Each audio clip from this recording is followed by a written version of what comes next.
So it's this relationship between the ludic and the illusory that I think is of interest today in terms of thinking about modernity and modernism and art, and the deconstruction of illusion as one of the strategies for the reality principle of contemporary modern art.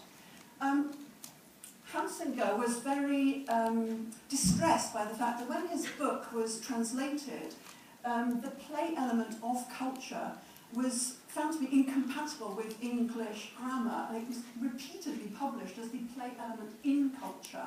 And people took the book as if it were a kind of comparative study of different games all over the world. And he kept insisting, no, it's the play element of culture. Play, he says, is the origin of culture.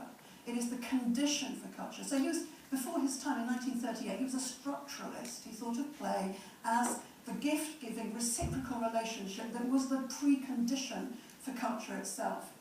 The person that was most influenced by Hunsinger, of course, was Roger Caillois, the French surrealist, whose book on play and game is something that I'm just going to identify today as one of the ways in which play has made its most dramatic appearance within existing art culture in Dada and in Surrealism.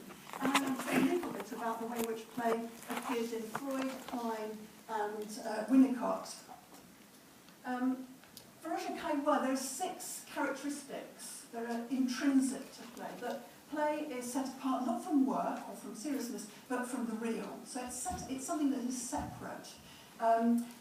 First of all, art is something that is free. It's freely chosen. It's voluntary. It can never be prescribed. It can never be imposed in an involuntary way. If it is imposed, then it's not play. It's a set of instructions, or it's a set of orders, but it's not play. So the characteristic of play is, first of all, that it's free and that it's voluntary.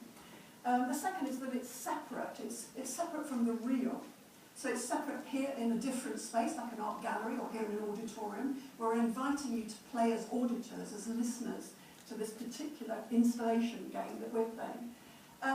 The third, of course, is that its outcome must be uncertain, the element of uncertainty, which is why we're thinking about the fall and the void and the leap and the unknown and the danger and the risk assessment. And it's this element of play that's very often eliminated or